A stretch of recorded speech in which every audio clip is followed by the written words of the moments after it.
ওকে, এই চল শুরু করি আমরা। হয় পিছনে ভাইয়ারা এদিকে, সবাই এদিকে তাকান। আমি প্রথমে আপনাদেরকে কোর্সের লেআউটটা দিয়ে দিব যে আমরা অ্যাকচুয়ালি মিনিমাম কি কি জিনিসপত্র কভার করব সেমিস্টারে। কোর্স লেআউটটা কি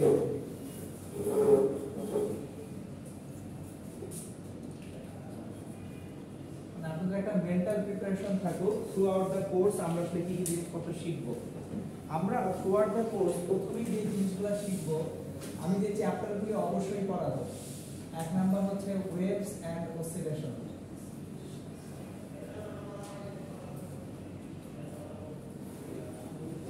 আমি চ্যাপ্টারগুলোর নাম লিখবো এবং একটু শর্টলি বলবো কেন সিএসসি করতে গিয়ে এই চ্যাপ্টারগুলো আপনাদের লাগবে। আমি একটা সিম্পল এক্সাম্পল দেবো। এক্সাম্পলটা হচ্ছে সিএসসি তে আপনাদের রেজিস্টার কাউন্টার এই জিনিসগুলো করতে হবে। সো যখন আপনি রেজিস্টার কাউন্টার করবেন সেখানে মেমোরি স্টোর করার জন্য আপনাকে ক্লক পালস দিতে হবে। So what is a clock pulse? Clock pulse হচ্ছে কোন একটা ডিভাইস কখন অন হবে কখন অন অফ হবে এই জিনিসটা ওকে আপনি জানাবেন কিভাবে, ওইটার জন্য অ্যাকচুয়ালি ক্লক পালস তৈরি করা হয়।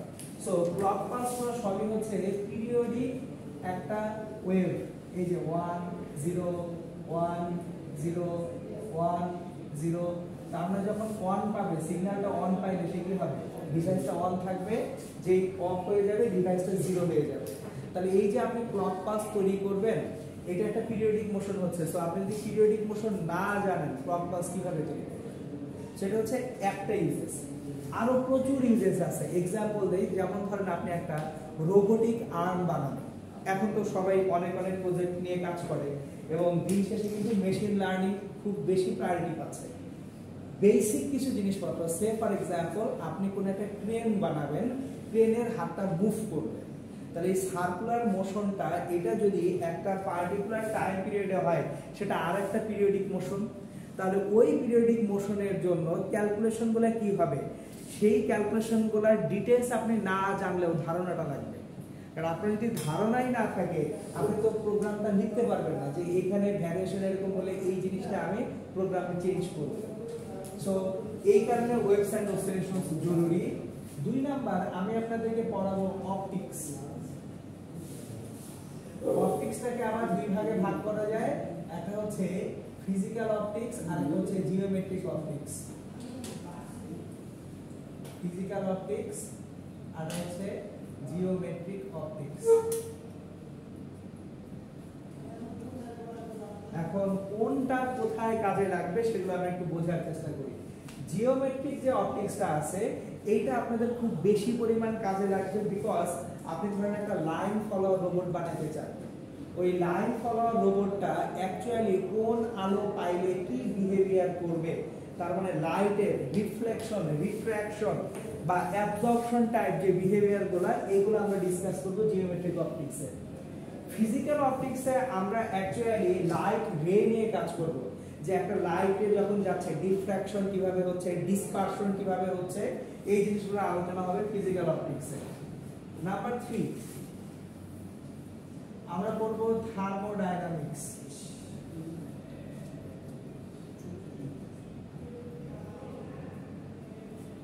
এখন সিএসসি এর সাথে থার্মোডায়নামিক্স আসলে কিভাবে রিলেটেড, রিলেভেন্সটা কি? রিলেভেন্স আসলে চাইলে অনেক ভাবে বের করা যায়, এটা অ্যাকচুয়ালি আমরা করতে করতে দেখব, কিন্তু আপাতত এইটুকু মাথায় রাখি থার্মোডায়নামিক্স ছাড়া অ্যাকচুয়ালি জীবন অচল।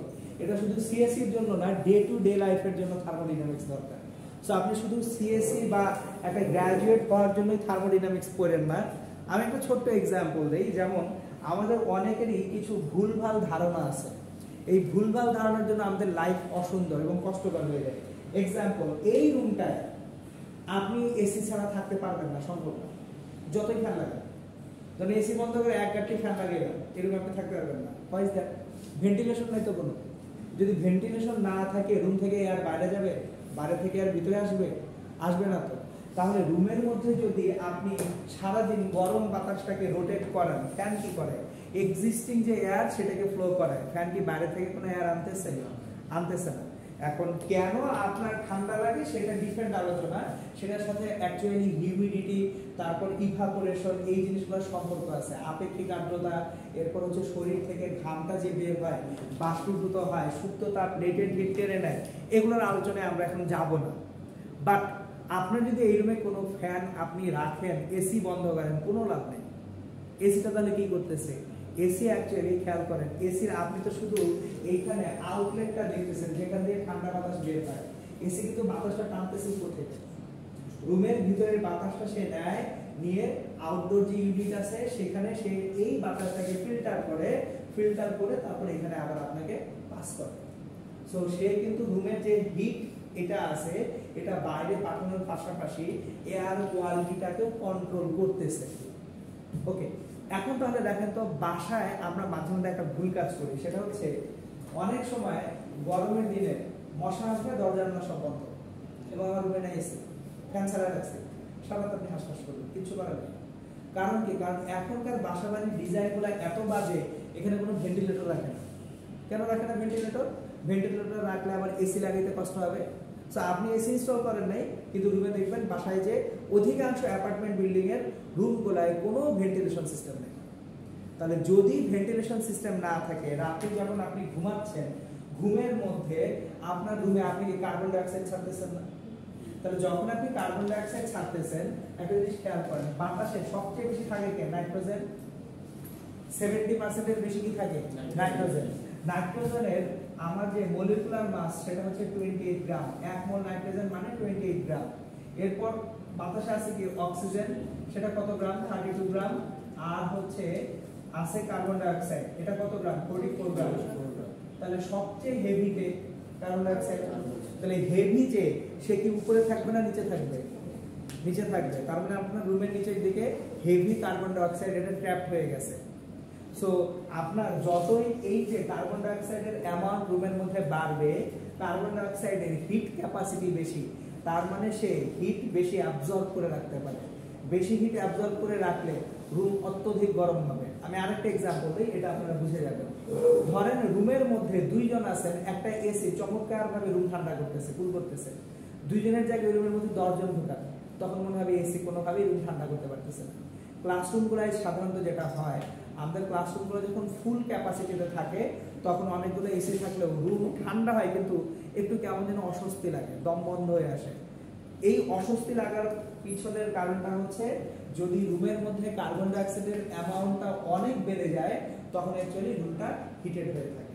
তাহলে এই যে জিনিসপত্রগুলো দেখেন কোথেকে শিখবো আমরা? থার্মোডাইনামিক্স থেকে শিখবো। এখন সিএসসি তে এটার অ্যাপ্লিকেশন সেগুলো নিয়েও আমি পরে কথাবার্তা বলবো। বিশেষ করে ধরেন কুলিং সিস্টেম যদি আপনাকে ডিজাইন করতে হয় বা কুলিং সিস্টেম নিয়ে কাজ করতে হয়, ইন দ্যাট কেস আপনাকে থার্মোডাইনামিক্সের বেসিক প্রিন্সিপালগুলো জানা লাগবে। সো এই 4টা চ্যাপ্টার হচ্ছে মিনিমাম। এখন আমি সাধারণত পড়ানোর সময় কতটুকু পড়াবো সেটা আমি সেট করি আমার স্টুডেন্টদের উপরে। মানে টিপিক্যালি আমি এই জিনিসটা অপছন্দ করি, আপনি কিছুই নিতে পারলেন না, আমি দিয়ে গেলাম, লাভ নেই।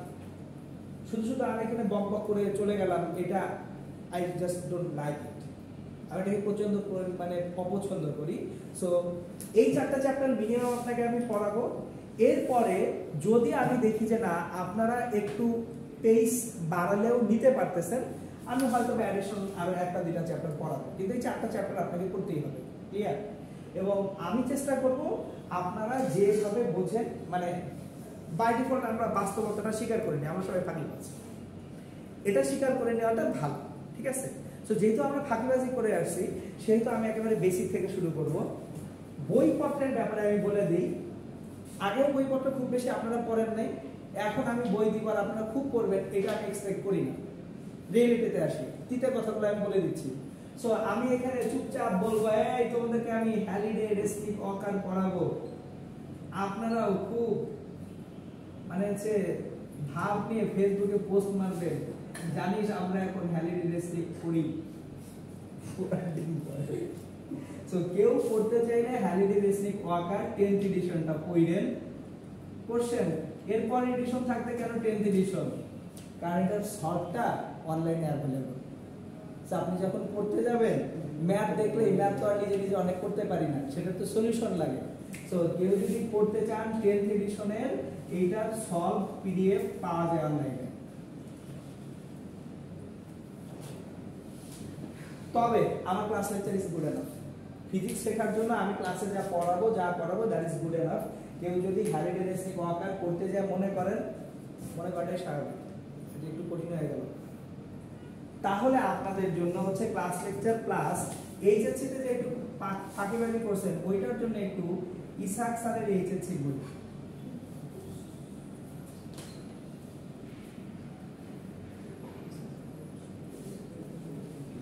অবশ্যই ইংলিশ ভার্সন, বাংলা না। মানে এখন আবার বাংলা কিনেন না, কারণ লিখতে হবে পরীক্ষা ইংরেজিতে, পরীক্ষায় বাংলায় লিখলে কোনো নাম্বার দেওয়া হবে না। সো যেহেতু মানে আমার তো লেকচারও পুরোটাই ডেলিভারি করার কথা ইংলিশে, কিন্তু আমি মাঝে মধ্যে বাংলা বলতেছি কেন, যাতে আপনারা বুঝেন, কারণ শুরুতেই ইংলিশে শুরু করলে কোনো সমস্যা। ওকে, তাহলে এই হচ্ছে আমাদের যে কোর্স আউটলাইন, মানে কোন কোন চ্যাপ্টার পড়বো আমি আমার মতো করে পড়াবো। আপনারা চাইলে ইসাক স্যারের বইটা একটু পড়তে পারেন, বা আমি এনকারেজ করবো পড়তে, যে যেটুকু ফাঁকিবাজি করে আসছি সেটা যাতে একটু দূর হয়। এখন আসেন, এই পুরো কোর্সে আমার অ্যাসাইনমেন্ট গুলো ওয়েল ডিফাইন্ড, মানে অ্যাসাইনমেন্ট আপনি জমা দিবেন, কখন জমা দিবেন সব আমি বলে দিচ্ছি। অ্যাসাইনমেন্ট গুলো আমি আগে থেকে আজকে অ্যাসাইনমেন্ট ডিক্লেয়ার করে দিতেছি, যাতে করে আপনার হঠাৎ করে যে আল্লাহ সামনের সপ্তাহে অ্যাসাইনমেন্ট দিতে হবে। আমি একটু আপনাদের কিছু জিনিসপত্র বলি, এইগুলা মনোযোগ দিয়ে শুনে রাখেন। যে কোনো সেমিস্টারের শুরুটা খুবই স্মুথ হয়।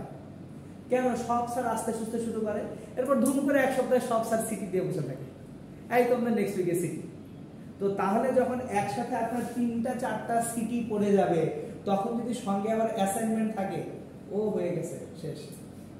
সো এই কারণে আমার ফিলোসফি হচ্ছে, আমি আপনাকে একদম প্রথম ফর্মাল ক্লাসেই পুরো সেমিস্টারের কখন কি হবে আমি জানিয়ে দেব, যাতে পরে যে আপনি বলতে না পারেন স্যার এখন ওইটা আছে এখন ওইটা আছে। আপনি এখন থেকে ডে ওয়ান থেকে প্রিপেয়ার হন যে আপনাকে এইভাবে যেতে হবে। সো অ্যাসাইনমেন্ট গুলো আপনি একবারে না করে আজকে থেকে যদি অ্যাসাইনমেন্ট শুরু করেন, তাহলে আপনার জন্য সুবিধাটা কি, আপনার অ্যাসাইনমেন্টটা জমলো না। আপনি অ্যাসাইনমেন্টটা না জমে এখন থেকে করলে আপনার অ্যাডভান্টেজ আছে। আরেকটা অ্যাডভান্টেজ আছে, বাই ডিফল্ট আমরা যেহেতু অলস, আমরা হচ্ছে পরীক্ষার আগে পড়ি। আমি আজকে পড়াই দিব, আপনি বাসায় যা পড়বেন না। আপনি কি করবেন? ও পরীক্ষার আগে দেখা দেবে, খাতা উল্টাবেন পরীক্ষার আগে, এরপর দেখবেন কিছুই মনে নাই, এরপর গালিটা আমি খাবো, কি পড়াইছে কিছুই বুঝে দিতে পারেন আমার মনে নেই। সো আপনি আজকে একটা টপিক পড়ছেন যেটা আমি পড়াইছি, নিজে বাসায় প্র্যাকটিস করেন নাই, 3 সপ্তাহ পরে ক্লাস টেস্টের জন্য খুইলা যদি এক্সপেক্ট করেন আমি বুঝবো, তাহলে ভাই আমার কিছু বলার নেই। সো আপনার এখন থেকেই ডে ওয়ান থেকে আপনি পড়তে শুরু করেন, ডে ওয়ান থেকে অ্যাসাইনমেন্টের জন্য আপনি প্রিপারেশন নেন। অ্যাসাইনমেন্ট হচ্ছে আমি ক্লাসে যা পড়াবো তাই, আমার অ্যাসাইনমেন্টে বাইরের কিছু নেই। উদ্দেশ্য কি? আমি ক্লাসরুমে পড়াচ্ছি, আপনি বাসায় যে এই জিনিসটা লেখা মানে কি একবার আপনার পড়া হয়ে যাওয়া। তো আমি ক্লাসে একবার পড়ালাম, আপনি একবার পড়ে ফেললেন, তাহলে কিন্তু আপনার যদি কোথাও ঘাটতি থাকে, উইকনেস থাকে, আপনি কিন্তু নেক্সট লেকচারের আগে আপনি বের করে ফেলতে পারবেন। সো এটা হচ্ছে আমার সবসময়ের ফিলোসফি।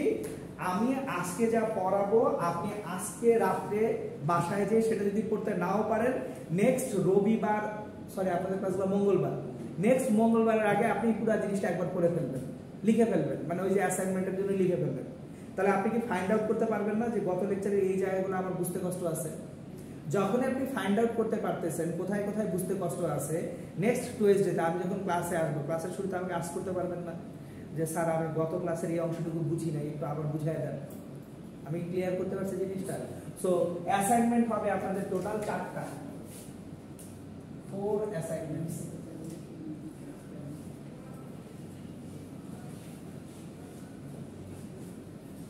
প্রথম অ্যাসাইনমেন্টটা হচ্ছে ওয়েভস এন্ড অসিলেশনস।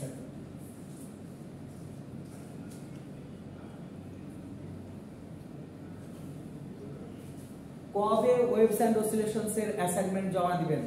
যে উইকে আমার ওয়েভস অসিলেশনস শেষ হবে তারপরের উইকে। ধরেন আমি যদি আজকে ওয়েভ শেষ করি, আমি ডিক্লেয়ার না করলে আপনি পরের যে মঙ্গলবার, সেই মঙ্গলবারের মধ্যে অ্যাসাইনমেন্টটা জমা দিয়ে দিবেন। আমি ক্লিয়ার করতে পারতেছি জিনিসটা?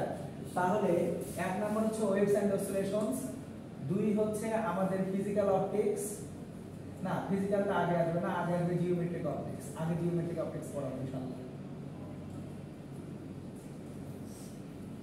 3 হচ্ছে ফিজিক্যাল অপটিক্স,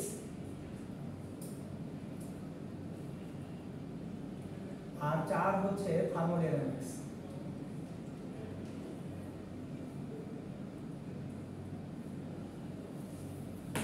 আপনি 4টা অ্যাসাইনমেন্ট জমা দিবেন, সেটা হচ্ছে যে সপ্তাহ পড়া শেষ হবে তার পরের সপ্তাহে, 1 week from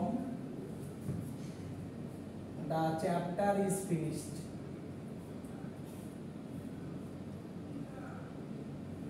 যে সপ্তাহে আপনার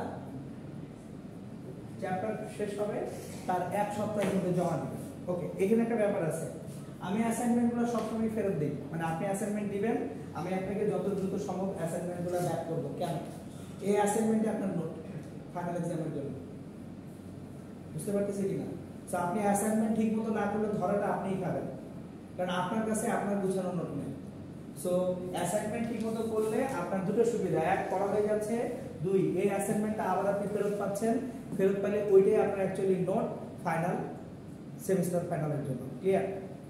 ওকে, প্রেজেন্টেশন টোটাল দুটো প্রেজেন্টেশন আমি নিই অলওয়েজ। প্রেজেন্টেশন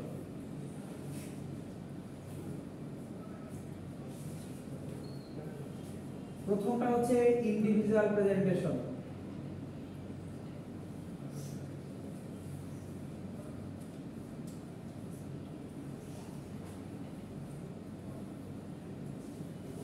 সো ইন্ডিভিজুয়াল প্রেজেন্টেশনটা হবে অ্যাকচুয়ালি ওয়েভস এন্ড অসিলেশনস এর উপরে। এই যে ল্যাবে আপনারা বসে আছেন, এখানে দেখেন স্প্রিং ঝুলানো আছে, নিচে ওয়েট সাসপেন্ড করা আছে। তাহলে স্প্রিং মাস সিস্টেমটা কিভাবে ইউজড হয় সেটার উপরে প্রথম প্রেজেন্টেশনটা হবে। তাহলে এটা হবে 1 স্প্রিং মাস সিস্টেম।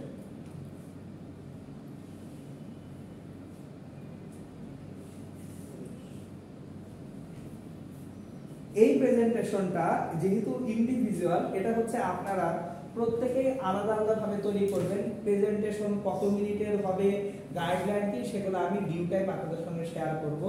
সো এই স্প্রিং মাস সিস্টেম এটার প্রেজেন্টেশনটা আপনারা দিবেন হচ্ছে 6th উইকে। এটা আপনাদের সেকেন্ড উইক, তাহলে সেকেন্ড উইক যদি হয় 3rd 4th 5th 6th, আমাদের হাতে 4 উইক টাইম আছে, 1 মাস সময় আছে। সো আপনারা অ্যাকচুয়ালি মে মাসের শেষে ঈদের আগে আগে ফার্স্ট প্রেজেন্টেশনটা দিবেন। ওকে, সো আমি আগামী ক্লাসে আপনাদের একদম পুরো ডিটেইলস শেয়ার করে দিব যে এই প্রেজেন্টেশনে আসলে কি কি করতে হবে, কিভাবে করতে হবে, এন্ড আপনি আপনার এই ল্যাবে এসে প্রেজেন্টেশনটা তৈরি করতে পারবেন, ভিডিও রেকর্ড করতে পারবেন। ওকে, 2 নাম্বার হচ্ছে গ্রুপ প্রেজেন্টেশন, যেটা সেখানে আমি সাধারণত 3টা টপিক দিই। গ্রুপ প্রেজেন্টেশন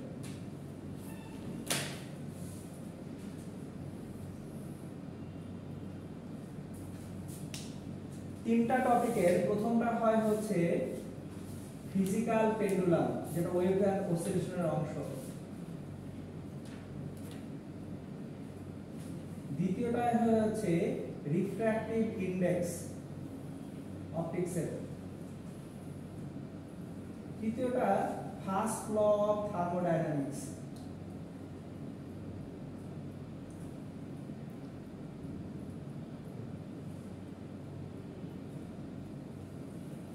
যে কোনো একটা, তিনটাই করতে হবে না, আপনার একটা গ্রুপ যে কোনো একটা, এনি ওয়ান অফ देम, এবং এইটা আপনাকে প্রেজেন্ট করতে হবে 13th উইকে।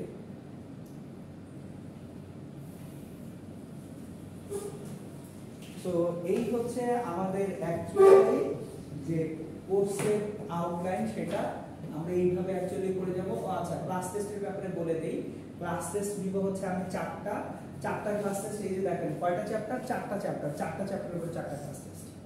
সো আপনার এক একটা চ্যাপ্টার শেষ হবে, ওইটার উপর আমরা ক্লাস টেস্টটা আমি অ্যানাউন্স করে দেব। ক্লিয়ার?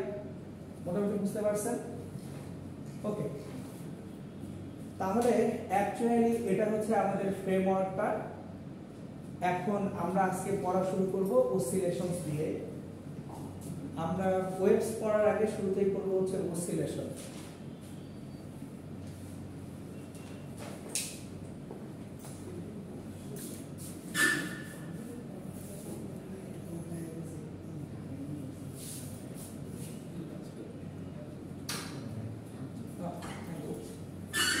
জিনিসটাকেই খুঁজছিলাম।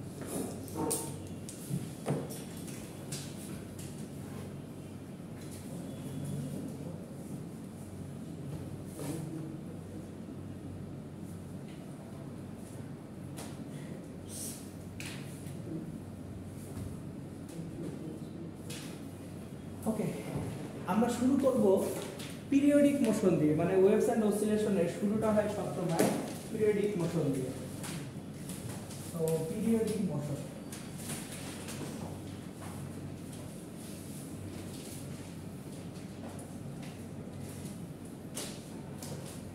কোশ্চেনটা হচ্ছে what is a periodic motion. একটা পিরিয়ডিক মোশন আমরা কাকে বলি অ্যাকচুয়ালি? সো পিরিয়ডিক মোশন হওয়ার জন্য টোটাল 3টা condition mandatory. If 3 conditions are maintained, then the motion can be called a periodic motion. এখন তাহলে 3টা কন্ডিশন কি কি সেটা আমরা দেখি। প্রথম কন্ডিশন হচ্ছে particular point,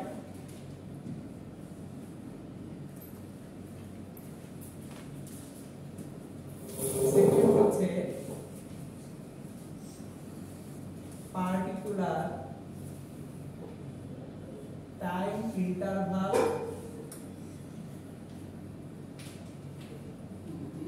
same direction. If all these 3 conditions are maintained, then the motion can be called a periodic motion. আমি ডিফাইন করছি আপনাদের জন্য, দেখেন। লেটস সে আপনার একটা ফ্যান ঘুরতেছে, তাহলে ফ্যান যখন ঘুরতেছে, ফ্যানের সুইচ যখন আপনি অন করলেন, একদম ফার্স্ট রোটেশনে যে টাইমটা লাগবে, সেকেন্ড রোটেশনে কি তার থেকে কম টাইম লাগবে না বেশি টাইম লাগবে? কম টাইম লাগবে। তাহলে ফ্যানটা যখন জাস্ট সুইচ অন করলেন, সুইচ অন করার পরে প্রথম রোটেশনটাই কিন্তু সময়টা বেশি লাগবে, দ্বিতীয় রোটেশনের সময়টা আরো কম লাগবে, তৃতীয় রোটেশনের সময়টা আরো কম লাগবে। এরপর একটা ইউনিফর্ম সার্কুলার মোশন এসে চলে আসবে। যে মোমেন্টে ইউনিফর্ম সার্কুলার মোশন হলো, এরপর থেকে প্রতিটা রোটেশনে কি সেম টাইম লাগবে কিনা? তাহলে যতক্ষণ পর্যন্ত ইউনিফর্ম সার্কুলার মোশন ফ্যানের পাখার না হচ্ছে, ততক্ষণ পর্যন্ত কিন্তু আমরা অ্যাকচুয়ালি বলতে পারতেছি না এটা পিরিয়ডিক মোশন। কারণ কি, এই যে দেখেন পার্টিকুলার টাইম ইন্টারভাল, যদি টাইম ইন্টারভালটা স্পেসিফিক না হয়, একেবারে এক্সাক্ট সেম প্রত্যেক রাউন্ডে না হয়, তাহলে সেটা পিরিয়ডিক মোশন না। Example, earth is rotating around the sun in 365 days and 6 hours. তাহলে 365 দিন 6 ঘন্টায় পৃথিবী সূর্যের চারপাশে একবার ঘুরে আসে। এটা কি এরকম হয় 2025 সালে যে সময় লাগছে 2026-এ? না একটু আসতে যাই, 2027-এ যায় না, গত বছর একটু আসতে গেছিলাম, এই বছর একটু জোরে যাই, তাহলে সেটার পিরিয়ডিক মোশন থাকে না। সো এখন তাহলে দেখেন প্রথমটাই তাহলে হচ্ছে particular point, particular time interval and same direction. আমি একটু ডিফাইন করি যে এক্সাম্পল আকারে আমি আপনাদেরকে আরেকটা এক্সাম্পল দিব। লেটস সে আপনি মেট্রো রেলে উত্তরা থেকে মতিঝিল পর্যন্ত যেতে পারেন। So metro rail starts from Uttara, it goes to Motijheel. This is Motijheel. আপনি উত্তরার প্ল্যাটফর্মে দাঁড়িয়ে আছেন, এখানে ইউ আর স্ট্যান্ডিং হিয়ার। আপনি ট্রেনের আসা যাওয়া দেখতেছেন।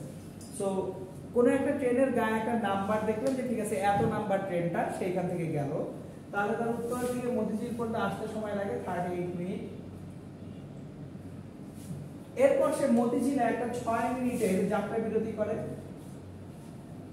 Stoppage time 6 minutes. মতিঝিলে সে 6 মিনিট স্টে করলো, আবার সে কি রিটার্ন করবে না?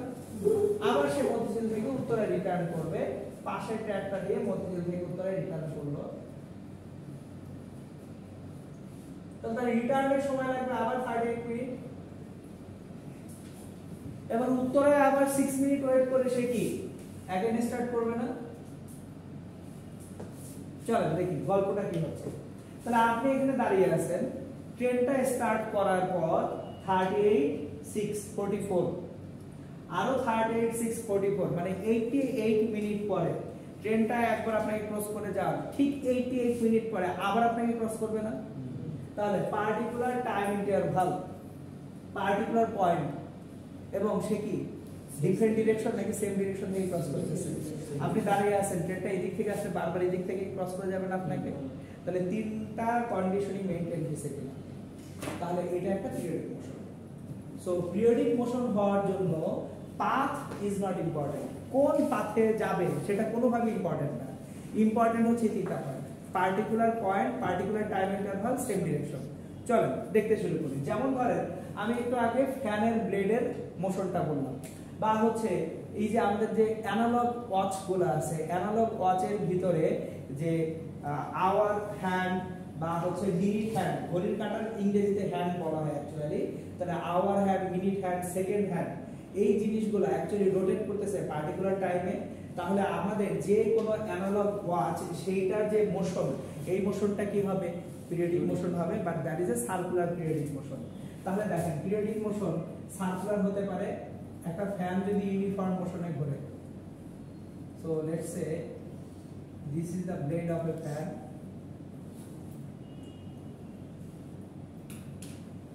তাহলে সার্কুলার পিরিয়ডিক মোশন।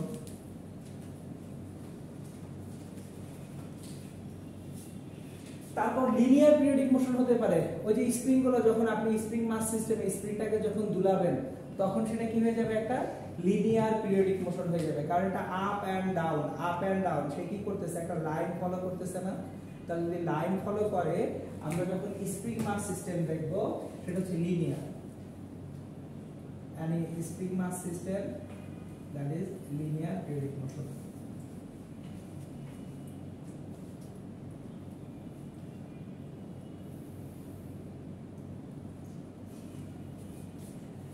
কার্ভ হতে পারে, কিরকম কার্ভ? একটা সুইং বা দোলনা বা একটা পেন্ডুলাম, আপনি একটা দোলনা বা সুইং নিলেন বা একটা পেন্ডুলাম নিলেন, এটাকে এখানে কার্ভ হয়ে গেছে না? একটা দোলনা যখন দুলতেছে একদিক থেকে আরেক দিকে, সুইং যেটা তৈরি করা হচ্ছে, এটা কি আপনার একটা সার্কেলের জাস্ট পোরশন না, একটা কার্ভ, তাহলে এটা হচ্ছে কার্ভ। নেক্সট ইলিপ্টিক্যাল হতে পারে, সানের চারপাশে আর্থের যে motion, earth is rotating around the সান, কোন পাথে রোটেট করতেছে? সার্কুলার আর ইলিপ্টিক্যাল? ইলিপ্টিক্যাল। আপনারা এইচএসসি তে যদি চ্যাপ্টার 6 গ্র্যাভিটেশন এন্ড গ্র্যাভিটি ভালোমতো করে থাকেন, সেখানে কেপলারস ল ছিল। কেপলারের ফার্স্ট লটাই ছিল যে আপনার অরবিট বা কক্ষপথ কিরকম হবে। So Kepler's first law was like that, যে আমি বাংলায় যদি বলি যে নক্ষত্রকে উপবৃত্তের উপকেন্দ্রে রেখে গ্রহগুলা উপবৃত্তাকার কক্ষপথে ঘোরে। সো তাহলে সানটা থাকবে আপনার একটা ইলিপ্টিক্যাল অরবিটের, এটাকে বলা হয় হচ্ছে আপনার যে উপকেন্দ্র, উপকেন্দ্র বা ফোকাস। সো ফোকাস বা উপকেন্দ্রের মধ্যে আপনার অ্যাকচুয়ালি সানটা থাকবে, আর্থ এর চারপাশে একটা ইলিপ্টিক্যাল অরবিটে সবসময় রোটেট করবে। তাহলে আপনার ইলিপ্টিক্যাল পিরিয়ডিক মোশন হতে পারে। তারপরে এই যে এটা তো নন লিনিয়ার মেট্রো স্টেশন। আরো একটা एग्जांपल আছে, এইটা আপনারা অ্যাকচুয়ালি যারা একটু রেস খেলেন তারা এটার সাথে পরিচিত। আমাদের অনেক সময় রেসিং ট্র্যাকে সার্কিট রেসগুলো যেগুলো আছে, একটা তো স্প্রিন্ট রেস যেখানে এক জায়গা থেকে শুরু করে আরেক থেকে শেষ করলাম। সার্কিট রেসে কি হয়, আপনি এক জায়গা থেকে শুরু করে আবার রেস ট্র্যাকটা দিয়ে এই পয়েন্টটাকে ক্রস করেন না বারবার। তাহলে আমি एग्जांपल দিচ্ছি যে ছোট বাচ্চাদের ট্রেন পাওয়া যায়, যে একটা ট্র্যাক সেট করা, ওইখানে একটা ট্রেন ছেড়ে দিলেন, তাহলে ট্রেনের ব্যাটারি যদি ঠিকঠাক মতো থাকে, সে প্রত্যেকবার কি একই টাইমে পুরোটা ঘুরে আসা উচিত না? একই ট্র্যাকে প্রত্যেকবার ট্রেনটাকে একই টাইমে ঘুরে আসবে। বা আপনি রেস খেলছেন, আপনি যদি প্রতিবার ঘুরে আসতে সেম টাইমটাই নেন, সেম ভেলোসিটিতে যাচ্ছেন, তাহলে প্রত্যেকবার ঘুরে আসতে কি লাগবে? আপনার সেম টাইম লাগবে। তাহলে এইটা একটা actually non linear periodic motion. আরেকটা, সো তাহলে পিরিয়ডিক মোশন হওয়ার জন্য দেখেন এই তিনটা কন্ডিশনের বাইরে আর আসলে কিছু দরকার নাই। পাথ কিরকম হবে বা কোন পাথ ফলো করবে অবজেক্টটা, দ্যাট ইজ নট ইম্পর্টেন্ট। ইম্পর্টেন্টটা কি? পার্টিকুলার পয়েন্টকে পার্টিকুলার টাইম ইন্টারভালে ফ্রম দ্য সেম ডাইরেকশন কি করতে হবে? ক্রস করতে হবে। ক্লিয়ার কিনা আমাদের ধারণাটা?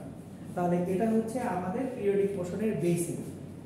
এখন আমরা যে কাজটা করব সেটা হচ্ছে একটা সাইনোসয়েডাল ওয়েভ, সাইন ওয়েভ কিভাবে তৈরি হয় সেটা আমরা দেখব।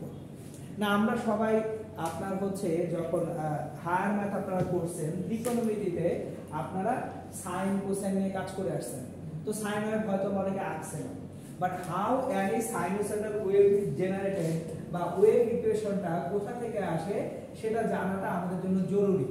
সো আমরা তাহলে এখন শুরু করব যে সাইনোসয়েডাল ওয়েভটা কিভাবে ক্রিয়েটেড হয় সেটা দিয়ে। তার আগে আমি পিরিয়ডিক মোশনের ডেফিনেশনটা এখানে লিখে দেই, কারণ এক্সামে তো আমি শর্ট কোশ্চেন হিসেবে আপনাদেরকে ডেফিনেশন দিতেই পারি।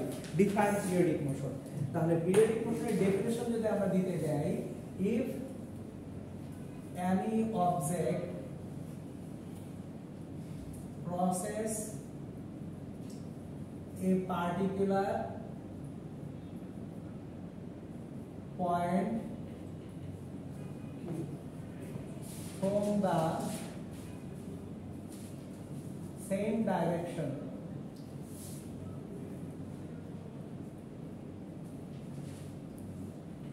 within a particular time interval,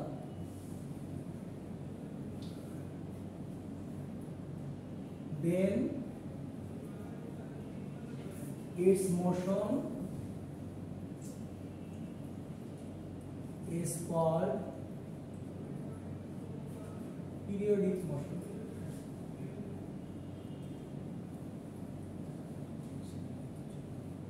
তাহলে পার্টিকুলার পয়েন্টকে সেম ডাইরেকশন থেকে ক্রস করবে একটা পার্টিকুলার টাইমের মধ্যে,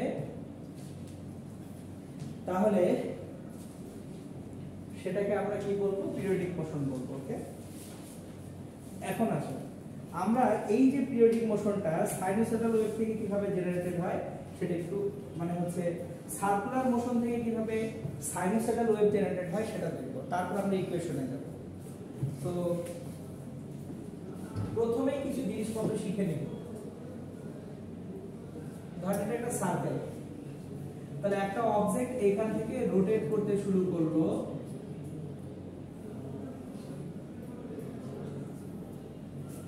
দেখুন যে টাইমে অবজেক্টটা ঘুরে আবার আগের পয়েন্টে আসবে সেই টাইমটাকে আমরা কি বলি? Time period.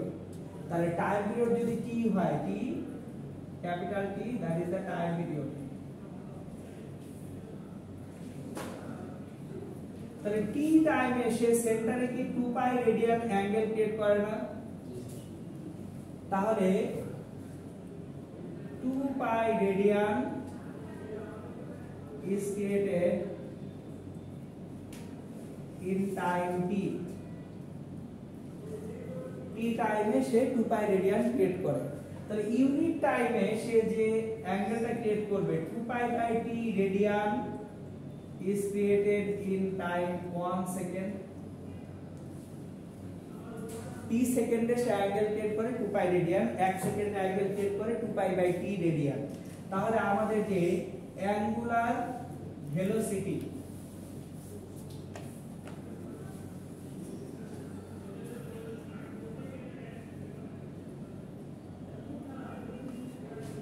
और এটাকে অ্যাঙ্গুলার ফ্রিকোয়েন্সি বলা হয়।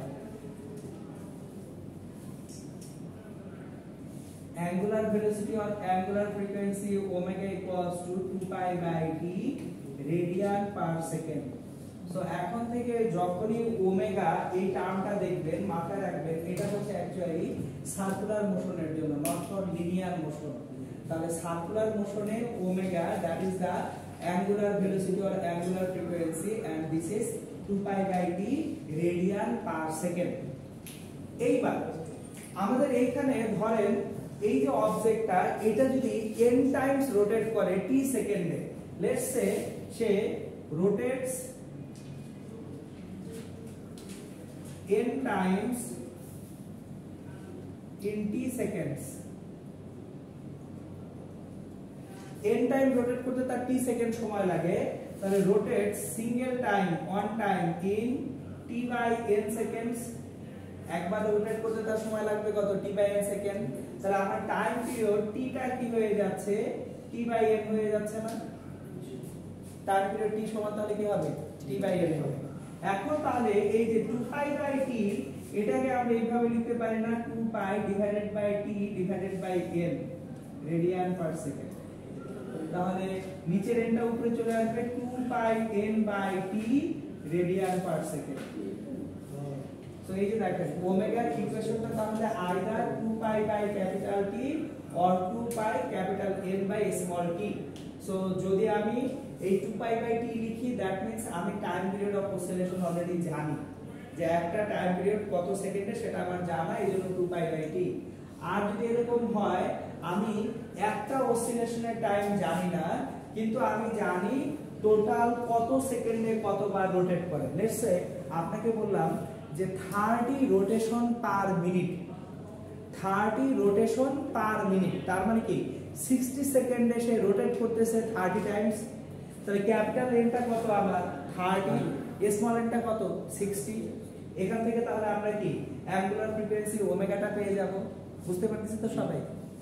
আবার এই সেম ইকুয়েশনটাই আমরা একটু অন্যভাবে লিখতে পারি। দেখেন omega equals to 2 pi by T, কিন্তু frequency f equals to 1 by T. What is the frequency? Frequency হচ্ছে ইউনিট টাইমে টোটাল যে নাম্বার অফ অসিলেশন সেটা হচ্ছে ফ্রিকোয়েন্সি। মানে 1 সেকেন্ডে সে কতবার রোটেট করে। ধরুন কোন একটা ফ্যানের ব্লেড 1 সেকেন্ডে 10 বার রোটেট করতে পারে, তাহলে তার ফ্রিকোয়েন্সি কত 10। কথা কি বোঝা যাচ্ছে কিনা? আবার রিপিট করতেছি।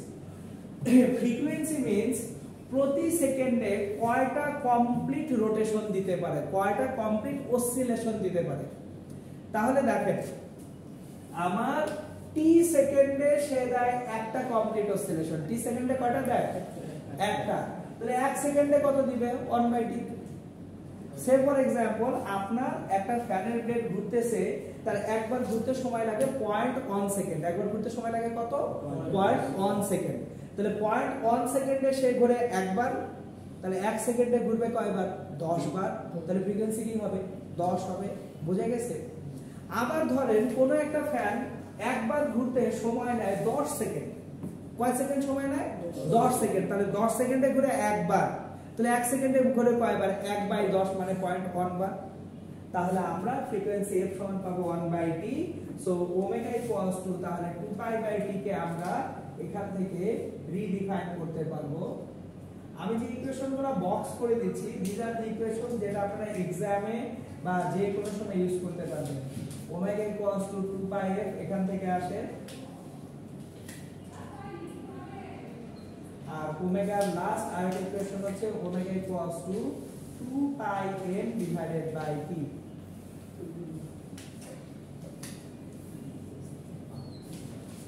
সো এগুলো হচ্ছে আমাদের angular velocity, angular frequency, frequency, এই প্রত্যেকটা জিনিসের ম্যাথমেটিক্যাল রিলেশনশিপ গুলো বুঝতেছি কিনা?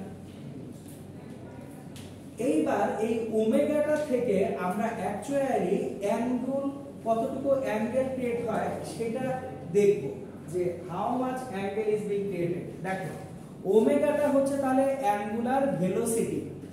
তাহলে ভেলোসিটিকে টাইম দিয়ে মাল্টিপ্লাই করলে আমরা কি পাবো? ডিসটেন্স পাওয়া উচিত না? দেখেন আমরা যখন ভেলোসিটিটাকে টাইম দিয়ে মাল্টিপ্লাই করি তখন কি পাবো? ডিসপ্লেসমেন্ট পাবো, সরণ। ভেলোসিটি বা বেগকে আপনি যদি সময় দিয়ে গুণ করেন কি পান? সরণ পান না। তাহলে ডিসপ্লেসমেন্ট বা সরণ যখন পাবো, এইখানে আমরা কিন্তু লিনিয়ারলি কাউন্ট করতেছি না। এই পুরো জিনিসটা কি লিনিয়ার নাকি সার্কুলার? সার্কুলার মোশন না?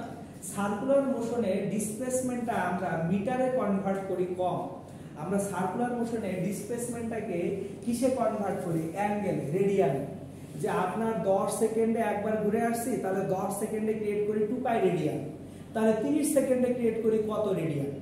সো আমরা ডিসপ্লেসমেন্টটাকে নিব এখন রেডিয়ানে, এন্ড এই ডিসপ্লেসমেন্টটাকে এক্সপ্রেস করা হয় থিটা দিয়ে, থিটা। তাহলে ওমেগা যেটা ছিল একটু আগে ওমেগা, সো ওমেগার আরেকটা ডেফিনেশন আমরা এখন দেখব। Omega equals to theta by t. Theta হচ্ছে অ্যাঙ্গুলার ডিসপ্লেসমেন্ট,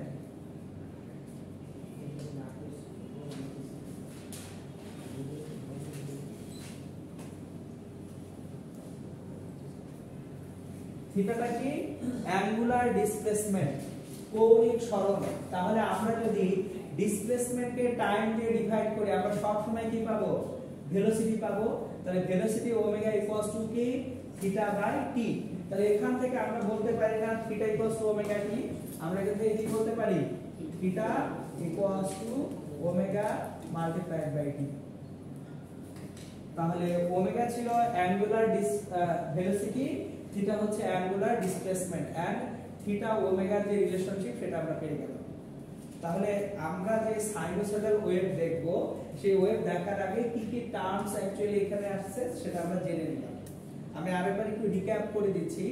অবজেক্টটা যে টাইমে একবার রোটেট করে আসবে, একটা কমপ্লিট রোটেশন কমপ্লিট করবে, সেটাকে বলা হয় টাইম পিরিয়ড অফ অসিলেশন, যেটাকে এক্সপ্রেস করা হয় ক্যাপিটাল টি দিয়ে।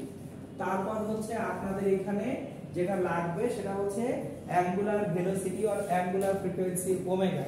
Omega equals to 2 pi by T অথবা omega equals to 2 pi capital N by T. N হচ্ছে ক্যাপিটাল এন এখানে কি number of times it rotates in a particular time interval, কতবার ঘুরতেছে সেটা হচ্ছে বড় এন।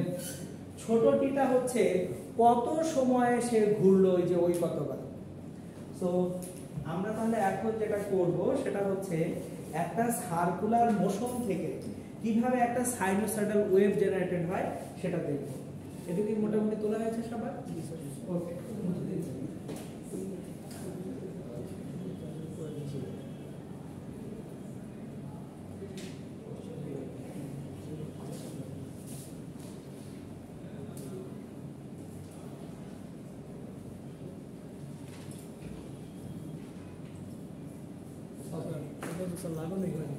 ও আচ্ছা, এটা লাগানো হয় না, লাগে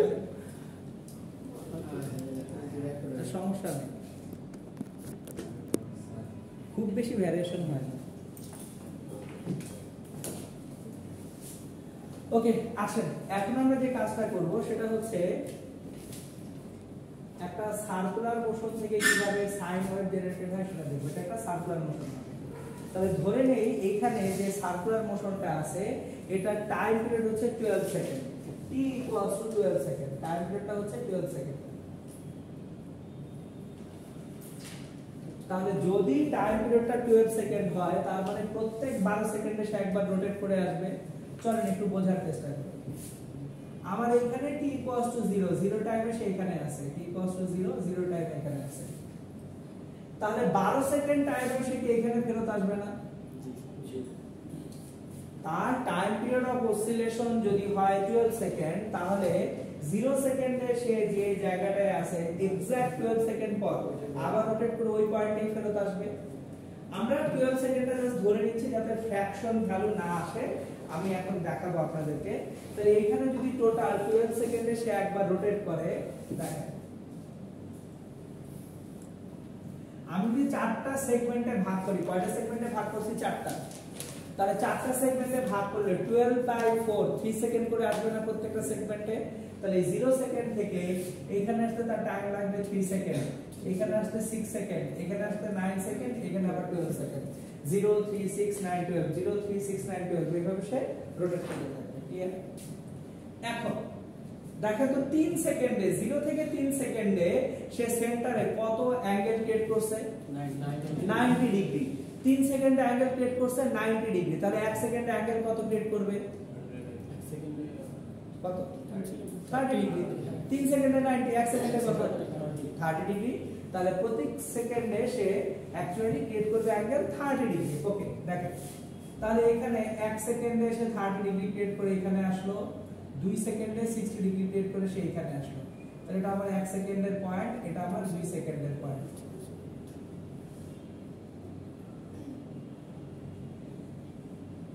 সো 1 সেকেন্ডে এখানে, 2 সেকেন্ডে এখানে, 3 সেকেন্ড। তাহলে এইবার এসে 4 সেকেন্ডে এসে আসবে এখানে, এই পয়েন্টে আসবে 4 সেকেন্ডে, এই পয়েন্টে আসবে 5 সেকেন্ডে, তারপর 6 সেকেন্ড, এরপর এখানে আসবে 7 সেকেন্ডে, এখানে আসবে 8 সেকেন্ডে,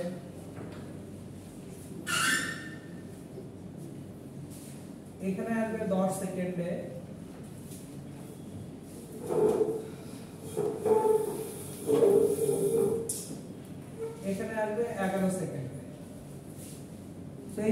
তাহলে যে টাইমটা আছে কোন টাইমে সে কই যাবে সেটা কিন্তু আমরা এখানে মোটামুটি বুঝে যাচ্ছে। তাহলে 0 সেকেন্ড থেকে সে স্টার্ট করলো, স্টার্ট করে সে পুরোটা ঘুরে 12 সেকেন্ডে আবার আগের পজিশনে ফেরত আসলো। টাইম পিরিয়ডটা হচ্ছে আমাদের 12 সেকেন্ড। এবার তাহলে কোন সেকেন্ডে সে কোথায় যায় সেটা কিন্তু আমরা এখানে পেয়ে গেছি। এইবার আমরা যে কাজটা করব সেটা হচ্ছে along x axis, along x axis নিব আমরা time t, along x axis নিব টাইম t, আর along y axis নিব আমি displacement from the initial or equilibrium position। Equilibrium এর বাংলা হচ্ছে সাম্যাবস্থা। আমরা যখন একটা অবজেক্টকে রোটেট করতে শুরু করি, x অ্যাক্সিস, পজিটিভ x অ্যাক্সিসের যে পজিশনটা আছে এটাকে আমরা বলি ইকুইলিব্রিয়াম বা সাম্যাবস্থা। ডিসপ্লেসমেন্ট বা সরণ সবসময় আমরা কোনো একটা পার্টিকুলার পয়েন্ট থেকে মেজার করি। দেখেন আমরা যখন এইচএসসিতে বা 9 10 এ পড়ে আসছি তখন আমরা প্রসঙ্গ কাঠামো পড়ে আসছি। প্রসঙ্গ কাঠামো, রেফারেন্স ফ্রেম। কেন প্রসঙ্গ কাঠামো জরুরি? আপনি যখন উচ্চতা বা দূরত্ব পরিমাপ করবেন, কোথা থেকে পরিমাপ করবেন? পার্টিকুলার একটা পয়েন্ট দরকার না? লেটস সে আপনি ইউনিভার্সিটি পর্যন্ত আসছেন, কোথা থেকে আসছেন? বাসা থেকে। তাহলে দূরত্ব আমি মেজার করব আপনার কোথা থেকে? আপনার বাসা থেকে। আমার বাসা থেকে দূরত্ব মেজার করে লাভ আছে না? আপনি আসছেন, স্যার আমার দেরি হয়েছে, কোথা থেকে আসছেন? এটা আমি যদি জিজ্ঞেস করি আপনি একটা লোকেশন বলবেন না? তাহলে আপনার দূরত্ব মাপবো কি? আমার লোকেশন থেকে না আপনার লোকেশন থেকে? একইভাবে একটা পার্টিকেল যখন মুভ করতে শুরু করে, শুরুতে এক্স অ্যাক্সিসে তার যে পয়েন্টটা আছে এই পয়েন্টটাকে বলা হয় ইকুইলিব্রিয়াম বা সাম্যাবস্থা। এবং আমরা যে ডিসপ্লেসমেন্ট বা সরণটা দেখি অ্যালং ওয়াই অ্যাক্সিস, সেটা সবসময় কোথা থেকে মেজার করব? ইকুইলিব্রিয়াম বা সাম্যাবস্থা থেকে মেজার করব। তাহলে আমরা এখন দেখি, আমরা এখানে যদি টাইমগুলোকে স্প্লিট করি, 0 সেকেন্ড, তারপর 1 2 3, এটা 1 সেকেন্ড, 2 সেকেন্ড, 3 সেকেন্ড, 4 5 6 সেকেন্ড এখানে হবে। এরপর 7 8 9 10 11 and 12। এগুলো কেন উপরে লিখতেছেন? 7 থেকে 12 কেন উপরে লিখলাম একটু পরে টের পাবেন। আমি গ্রাফটা আঁকার পরে টের পাবেন। ওটা উপরে লিখছি জাস্ট একটু বোঝার সুবিধার্থে, নাথিং এলস। এখন দেখেন অবজেক্টের যে লোকেশনগুলি, এই যে আমি এখানে যে ডটেড লাইনগুলো দেখাচ্ছি, ডটেড লাইনের বাইরে যাবে না। কারণ এই দেখেন বিভিন্ন সময় তার লোকেশনগুলো তো এখানে ফিক্সড। তো আমি যদি একটু ডটেড লাইন আঁকতেছি বোঝার জন্য যে কোথায় যাবে অবজেক্টটা। 3 সেকেন্ডে সেখানে আসছে ম্যাক্সিমাম।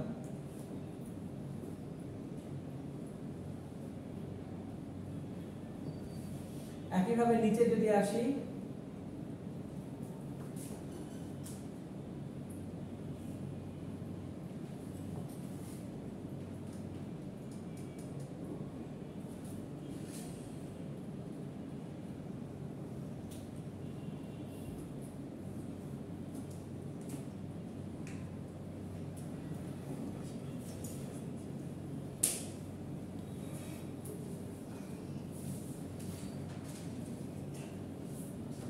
আমরা তাহলে পার্টিকুলার যে লোকেশনটা আছে অ্যালং ওয়াই অ্যাক্সিস লোকেশনটা, ইকুইলিব্রিয়াম বা সাম্যাবস্থান থেকে কতটুকু দূরে গেল সেই লোকেশনগুলো দেখতেছি। এবার জাস্ট খেয়াল করেন কিভাবে গ্রাফটা জেনারেট হবে। এট 0 সেকেন্ড, 0 সেকেন্ড আপনি এখানে আসেন না? 0 সেকেন্ডে ইওর পজিশন ইজ হিয়ার, এটা আপনার 0 সেকেন্ডের পজিশন। এট 1 সেকেন্ড আপনি এখানে আসেন, তাহলে 1 সেকেন্ডে আসেন কোথায়? এখানে। 2 সেকেন্ডে এখানে আসেন, 2 সেকেন্ডে আসেন এখানে। at 3 সেকেন্ড এখানে আসেন, তাহলে 3 সেকেন্ডে আসেন এখানে। अगेन 4 সেকেন্ড আপনি এখানে আসেন, তাহলে 4 সেকেন্ডে আপনি আসেন এখানে। at 5 second you are here, at 5 second আপনি এখানে। at 6 second you are here. তাহলে এই পয়েন্টগুলো যদি আমি ট্রেস করি, অ্যাড আপ করে দেই, half of the sinusoidal wave দিচ্ছে। বুঝা গেছে? গল্প এটা। আপনাকে যদি আমি এইচএসসি তে পড়ানোর সময় যখন ট্রিগোনোমেট্রি পড়াচ্ছি, অ্যাকচুয়ালি অ্যাঙ্গেল কি, কিভাবে সাইনোসয়েডাল ওয়েভ আসে, এটা বুঝে আপনার এটা করতে কষ্ট হয়। বাট দুঃখজনকভাবে এই জিনিসটা যখন প্রয়োজন তখন আমরা করি না। এরপর 7 সেকেন্ডে দেখেন, 7 সেকেন্ডে সে এখানে আসবে। 8 সেকেন্ডে সে এখানে আসবে, 9 সেকেন্ডে সে আসবে এখানে, 10 সেকেন্ডে এখানে আসবে, 11 সেকেন্ডে এখানে আসবে, 12 সেকেন্ডে আবার ফেরত আসবে এখানে।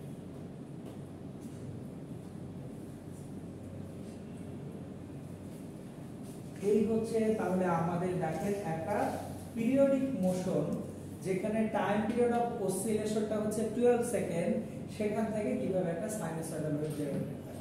তাহলে এইখানে কি কি জিনিসপত্র আমরা জানি, এখানে জানি t that is equals to 12 second, তাহলে omega equals to 2 pi by t that is 12 pi by 12 radian per second or pi by 6 radian per second.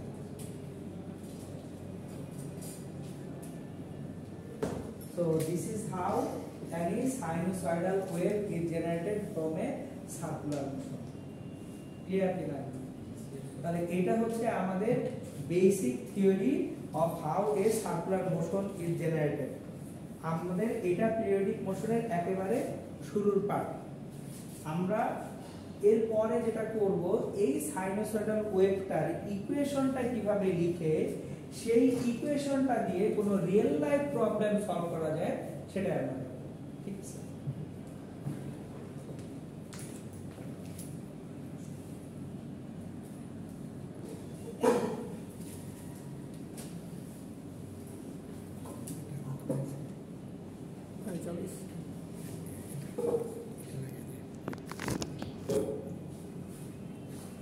ওকে, চলো আমরা এখন এই যে সার্কুলার মোশনের ইকুয়েশনটা দেখব এবং ইকুয়েশনটা কিভাবে আমরা ইউটিলাইজ করতে পারি সেটা দেখব।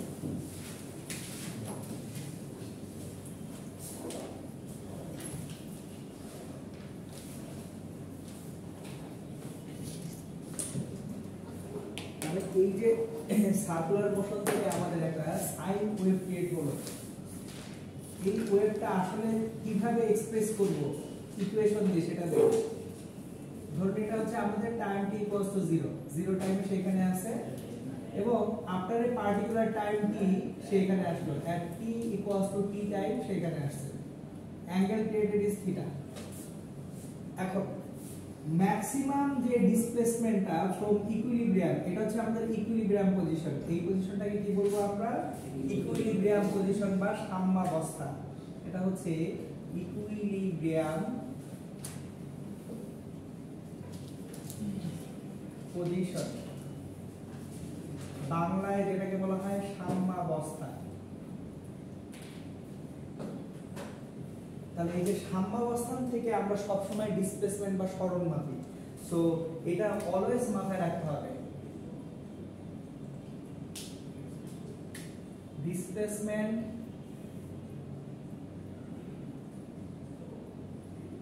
is always measured from equilibrium. আপনি যখনই ডিসপ্লেসমেন্ট মেজার করতে যান সেটা কোথা থেকে মেজার করতে হবে? ইকুইলিব্রিয়াম থেকে। তাহলে দেখেন এই যে t টাইমে আপনার যে ডিসপ্লেসমেন্ট, এটা কিন্তু এটা, so displacement along y Axis from equilibrium position. তাহলে এই ডিসপ্লেসমেন্টটুকু যদি আমরা x দিয়ে ডিনোট করি, ম্যাক্সিমাম ডিসপ্লেসমেন্ট এটাকে বলা হয় অ্যামপ্লিটিউড বা বিস্তার। তাহলে ম্যাক্সিমাম ডিসপ্লেসমেন্ট যেটা, maximum displacement on either side, উপরে নিচে যে কোনো সাইডে ম্যাক্সিমাম যে ডিসপ্লেসমেন্ট সেটাকে আমরা কি বলি? অ্যামপ্লিটিউড। বাংলায় যেটাকে বলা হয় বিস্তার। So amplitude is represented with a, amplitude is represented with a. তাহলে যদি আমরা এখানে একটা ট্রায়াঙ্গেল চিন্তা করি O P Q, এটা কি একটা রাইট অ্যাঙ্গেল ট্রায়াঙ্গেল বা সমকোণী ত্রিভুজ হয়ে গেছে না? তাহলে একটা রাইট অ্যাঙ্গেল ট্রায়াঙ্গেল থেকে আমাদের যে পারপাস বা উদ্দেশ্য হচ্ছে x এর ভ্যালুটা ফাইন্ড আউট করা, যে কোনো একটা পার্টিকুলার টাইমে এই যে অবজেক্টটা রোটেট করতেছে সে কতটুকু ডিসপ্লেসমেন্ট শো করছে এটা হচ্ছে বের করা আমাদের অবজেক্টিভ উদ্দেশ্যটা। তাহলে দেখেন তো ট্রায়াঙ্গেল ওপিকিউ যেটা, এই ওপিকিউ ট্রায়াঙ্গেল থেকে PQ that is the perpendicular বা লম্ব ডিভাইডেড বাই ওপি হাইপোটেনিউস বা অতিভুজ, লম্ব বাই অতিভুজ মানে কি sin থিটা না? লম্ব বাই অতিভুজ কি sin থিটা। তাহলে পিকিউ, পিকিউটা হচ্ছে x, ওপিটা কি a, তাহলে x বাই a সমান কি sin theta. So x equals a sin theta, but theta equals to omega t, x equals to a sin omega t। যে কোনো পিরিয়ডিক মোশনের জন্য বেসিক যে ইকুয়েশন সেটা হচ্ছে x equals to a sin omega t। এখন ওমেগার definition তো আমরা একটু আগেই দেখে রাখছি, omega equals to 2 pi by dt অথবা omega equals to 2 pi n by t। So এই হচ্ছে আমাদের একটা পিরিয়ডিক মোশন কিভাবে অ্যাকচুয়ালি সাইনুসয়েডাল মোশনে কনভার্ট করা যায় সেটা ডিটেইলস।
আমরা এখন যেটা করব, এই যে সাইনুসয়েডাল ওয়েভটা আসলো, এই ওয়েভের ইকুয়েশনটা কিভাবে ম্যাথমেটিক্যালি অ্যাপ্লাই করা যায় সেটা আমরা শিখব। তো আমরা এখন তাহলে একটা ডিটেইলসে ম্যাথ করব, যে ম্যাথে আমরা কোনো একটা পার্টিকেল বা কোনো একটা অবজেক্ট যদি রোটেট করে সেই রোটেশনের কারণে তার বিভিন্ন যে টার্মিনোলজিসগুলো এগুলো কিভাবে ম্যাথমেটিক্যালি আসবে দেখব। সবাই তো তুলে ফেলছি মোটামুটি। এই পাশটা আচ্ছা, কোন পাশে তুলবেন? ওইটা তোলা হয়। আচ্ছা, ডায়াগ্রামটা তুলছেন আশা করি। ওকে,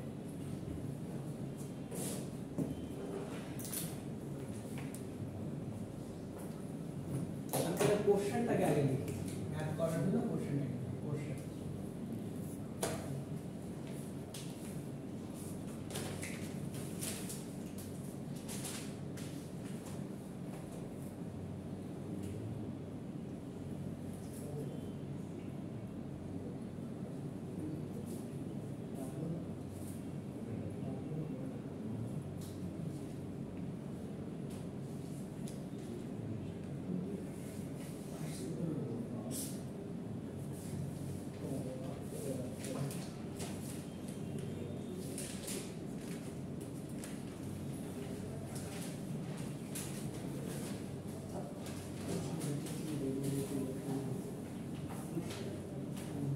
Motion that particle is rotating and creates 20 complete rotations in 5 seconds. 5 সেকেন্ডে 20 কমপ্লিট রোটেশন সে প্রোভাইড করতেছে। এখন ম্যাক্সিমাম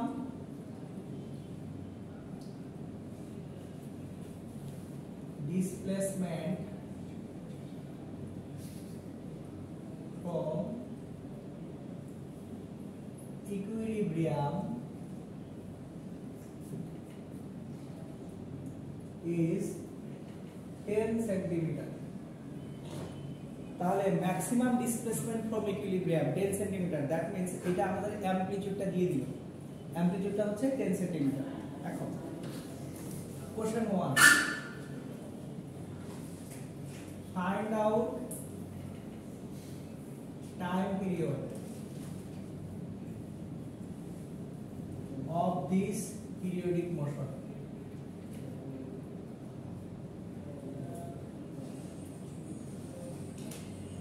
আমাদের প্রথমে এই পিরিয়ডিক মোশনটার টাইম পিরিয়ড ফাইন্ড আউট করতে হবে, এটা number 1। Number 2, write down equation of this periodic motion. Number 3, at what time particle will be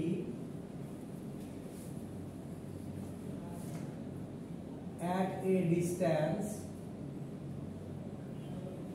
of 6 centimeter from equilibrium.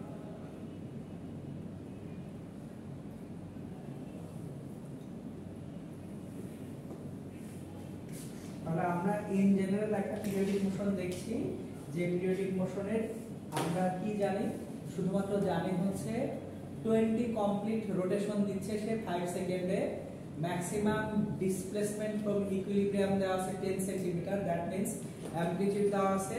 তাহলে time period of this periodic motion find out করতে হবে, equation লিখতে হবে এই periodic মোশনের, এবং যে টাইমে আপনার যে পার্টিকেলটা আছে 6 সেন্টিমিটার ডিসটেন্সে থাকবে সেই টাইমটা ফাইন্ড আউট করতে হবে।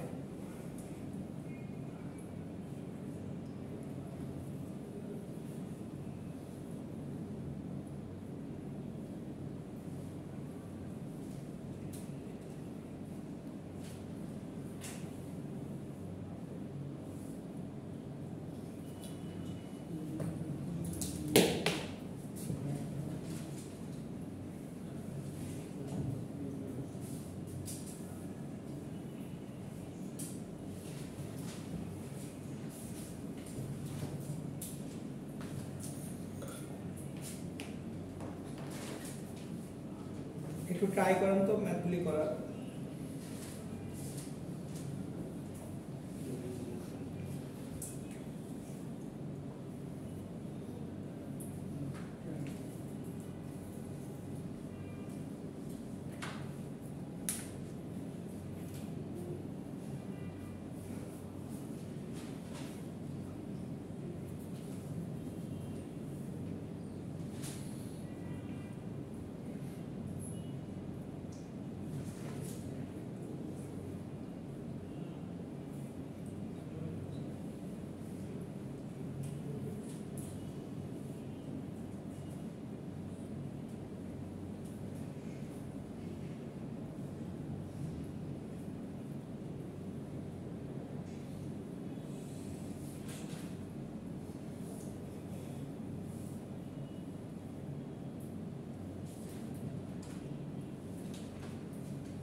দেখেন টাইম পিরিয়ড মানে হচ্ছে একটা কমপ্লিট রোটেশনের জন্য যে টাইমটা লাগে সেটা কি টাইম পিরিয়ড না? তাহলে আমার 20টা কমপ্লিট রোটেশন দিচ্ছে কয় সেকেন্ডে? 5 সেকেন্ডে। তাহলে একটা কমপ্লিট রোটেশন দিচ্ছে কত? 5/20 সেকেন্ডে। দ্যাট মিন্স টাইম পিরিয়ড হবে 5/20 মানে 0.25 সেকেন্ড। সো এই যে দেখেন আমরা যখন সলভ করতে যাব, সলভ আপনার এখানে 20 complete রোটেশনস, 20 complete rotations in 5 seconds. তাহলে 1 complete rotations in 5/20 second, 1/4 second, 0.25 second. তাহলে আমাদের complete rotation একটা দিচ্ছে 0.25 সেকেন্ডে, so our time period of oscillation t will be 0.25 second. Answer. ছোট করে সূত্রতে গুণিত হবে। হ্যাঁ করেন, সমস্যা নেই। সো আপনি যদি t এইভাবে লিখেন, t equals t by m তাও সমস্যা নেই। t হচ্ছে 5 সেকেন্ড, n হচ্ছে 20, 1/4.25 সেকেন্ড, যেভাবে আপনি কমফোর্টেবল ফিল করেন। ক্লিয়ার? নেক্সট আসছে right down the equation of the periodic motion. Equation লিখবো যখন x equals a sin omega t, this is the equation, x equals a sin omega t। এখন a এটা কত?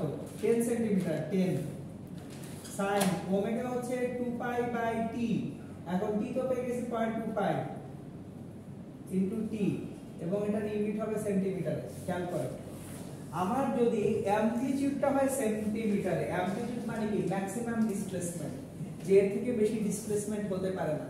So maximum displacement is given in centimetre. তাহলে আমাদের displacement obviously হবে কিসে? সেন্টিমিটারেই হবে। তাহলে x will be in centimetre. x এর ইকুয়েশনে তাহলে আমি দেখেন ইউনিটটা কি লিখছি? সেন্টিমিটার। আবার রিপিট করতেছি, আপনাকে ম্যাক্সিমাম যে ডিসপ্লেসমেন্ট মানে অ্যামপ্লিটিউডটা দেওয়া আছে সেন্টিমিটারে, তাহলে অ্যামপ্লিটিউড যদি সেন্টিমিটারে দেওয়া থাকে তাহলে আপনার যে ডিসপ্লেসমেন্ট x এটা কিসে হবে? অবভিয়াসলি সেন্টিমিটারেই হবে। তাহলে x a sin omega t, a 10 sin 2 pi by 0.25 t সেন্টিমিটারে, তাহলে x টা হবে কিসে? আমাদের সেন্টিমিটারে হবে। তাহলে এইখানে যদি ভ্যালুটা আমরা বসাই 10 sin 2 pi by 0.25, 10 sin এটা হবে 8 pi t সেন্টিমিটার। 2 by 0.25, 0.25 মানে তো আসলে 1/4, 1/4 কে আপনি উপরে নিয়ে আসলে 4 হয়ে যাবে। তাহলে 10 sin 8 pi t সেন্টিমিটার, এটা হচ্ছে আমাদের equation of this periodic motion. বোঝা গেছে কিনা? বলো। এক্সট্রা হচ্ছে ডিসপ্লেসমেন্ট ফ্রম ইকুইলিব্রিয়াম, ইকুইলিব্রিয়াম থেকে যে পরিমাণ ডিসপ্লেসমেন্ট সেটা হচ্ছে x। এই যে একটা সাইনোসয়েডাল ওয়েভ জেনারেট হচ্ছিল সার্কুলার মোশন থেকে, তাহলে আপনার এই যে পার্টিকেলটা এখান থেকে যখন এখানে আসলো এটুকু হচ্ছে x। ইকুইলিব্রিয়াম থেকে অ্যালং y অ্যাক্সিস যে ডিসটেন্সটা সে কভার করতেছে, এই ডিসটেন্সটাকে কি বলছি আমরা? x displacement. ক্লিয়ার? ওকে, এবার আসি 3 নম্বরে, at what time particle will be at a distance of 6 cm from equilibrium? Equilibrium থেকে 6 cm ডিসটেন্সে কোন টাইমে পার্টিকেলটা থাকবে? ইকুইলিব্রিয়াম থেকে কত ডিসটেন্সে থাকবে? 6 cm ডিসটেন্সে। তাহলে ভ্যালু অফ x টা কত হয়ে যাচ্ছে? 6 হয়ে যাচ্ছে না? তাহলে 3 number x equals to 10 sin 8 pi t, but value of x is 6, 6 equals to 10 sin 8 pi t. Now 6 by 10 equals to sin 8 pi t. এইখানে একটা কমন মিস্টেক আমরা সবাই করে ফেলি, আমরা এখানে অ্যাঙ্গেল গুলোকে কি ডিগ্রিতে নিচ্ছি নাকি রেডিয়ানে নিচ্ছি? রেডিয়ান। তাহলে যখন আমরা ক্যালকুলেট করব এই সাইন ইনভার্স যখন নিয়ে আসবো, ক্যালকুলেটরটাকে আমাদের কোন মোডে নিয়ে কাজ করতে হবে? রেডিয়ান মোডে নিয়ে কাজ করতে হবে। ক্যালকুলেটর কিন্তু ডিগ্রি মোডে নিলে এখানে কোন রকম ভাবে কাজ করবে না। তাহলে দেখেন তো, আমরা যদি এইখানে sign inverse 0.6 that is equals to 8 pi t লিখি, তাহলে সাইন ইনভার্স 0.6 এর ভ্যালু কত? বের করুন তো সাইন ইনভার্স 0.6 এর ভ্যালু কত?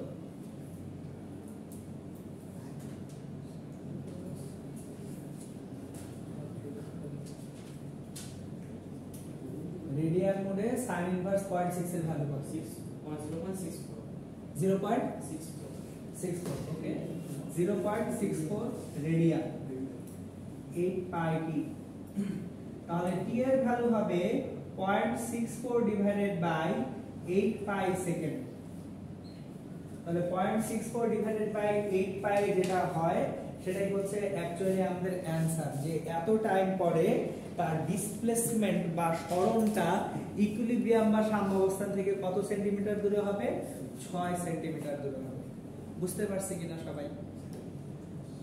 তাহলে এই যে দেখেন যে কিভাবে আমরা একটা সার্কুলার মোশন বা পিরিয়ডিক মোশনকে একটা ইকুয়েশনে কনভার্ট করতে পারি এবং সেই ইকুয়েশনটাকে কিভাবে আমরা ইউটিলাইজ করতে পারি।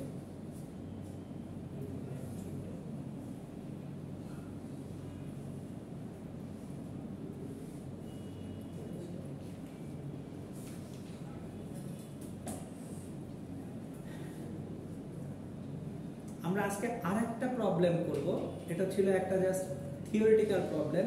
আমি এখন আপনাদের একটা প্র্যাকটিক্যাল প্রবলেম করাবো, কমপ্লিটলি প্র্যাকটিক্যাল প্রবলেম। আপনারা ওয়াইন মিল দেখছেন, মানে ভিডিওতে বন্ধ জায়গায় ওয়াইন মিল, বিশাল বিশাল ওয়াইন মিল দেখছেন আপনারা। সো আমি আপনাদেরকে একটা ওয়াইন মিলের ম্যাথ করাবো এখন, যে ওয়াইন মিলে যে আপনাদের হচ্ছে রোটেট করে যখন ওয়াইন মিলটা, কোন টাইমে ও কোন পজিশনে থাকবে বা ওর টিপটা কোন হাইটে থাকবে, এই জিনিসগুলো রিলেটেড একটা প্রবলেম আমরা করব। এটা কি সবার তোলা হয়ে গেছে না?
ধরুন টাইম ইকুয়ালস টু 0 তো ওয়াইন মিলটা এইভাবে আসে।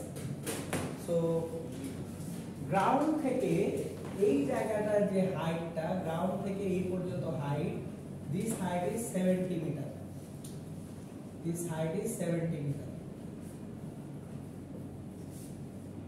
এইটার লেন্থ হচ্ছে 25 মিটার, এটার length 25 metre.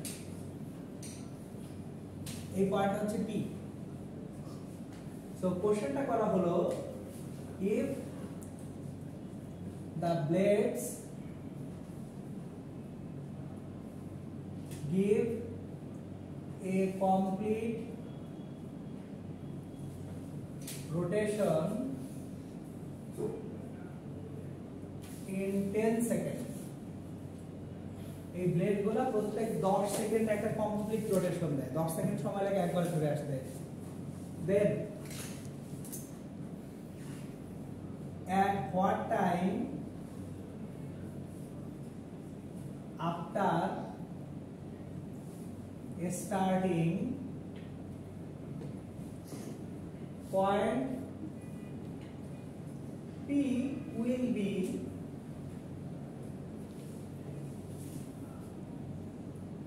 at a height of 80 meter from ground.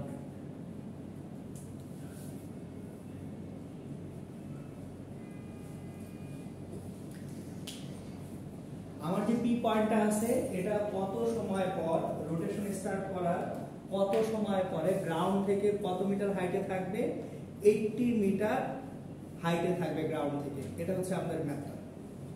So একটু প্র্যাকটিক্যালি চিন্তা করি যে একটা ওয়াইন্ড টারবাইনের ব্লেডগুলা রোটেট করতেছে।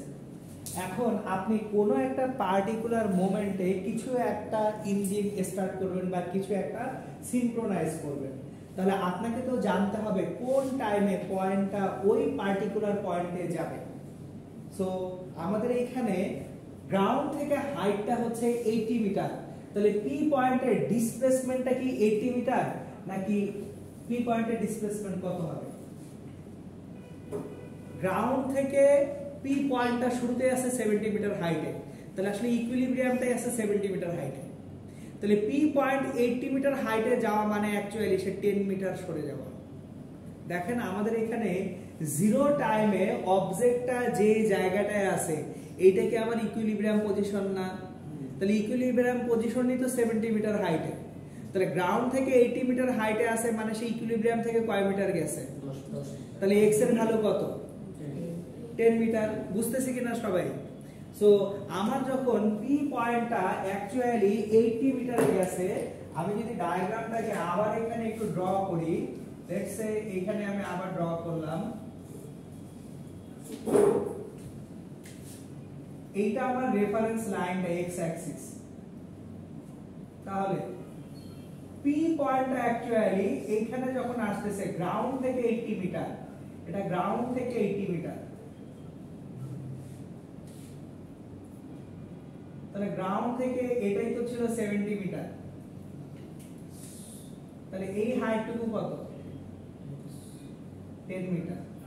তাহলে x এর ভ্যালু কত নিব, x হচ্ছে 10 মিটার। a কত, অ্যামপ্লিটিউড কে 25 মিটার না, অবজেক্টটা ম্যাক্সিমাম যে ডিসটেন্সে যেতে পারবে সেটা কত, ইকুইলিব্রিয়াম থেকে 25 মিটার। তাহলে আমাদের অ্যামপ্লিটিউড a দেওয়া আছে কত, 25 মিটার, x কত, 10 মিটার। এরপর হচ্ছে আমাদের কমপ্লিট রোটেশন দেয় কয় সেকেন্ডে, 10 সেকেন্ডে, তাহলে টাইম পিরিয়ড t কত, 10 সেকেন্ড। তাহলে আমরা কি জানি, x equals a sin omega t, so x equals to 10, a হচ্ছে 25 sin omega 2 pi by 10 into t, so 10 by 25 মানে 2 by 5 equals to sin 2 pi by 10t pi by 5t, so এখান থেকে আমরা যেটা পাবো সেটা হচ্ছে pi by 5t equals to sin inverse 2 by 5, so t equals sin inverse 2 by 5, এটাকে 5 by pi দিয়ে মাল্টিপ্লাই করে দেন, যে এই টাইমে টিপটা অ্যাকচুয়ালি p পয়েন্টটা আমার গ্রাউন্ড থেকে 80 মিটার মানে হচ্ছে তার ইকুইলিব্রিয়াম থেকে 10 মিটার হাইটে থাকে। বুঝতে পারছি কি না? দেখেন তো কত হয়, টাইম 10 সেকেন্ডে।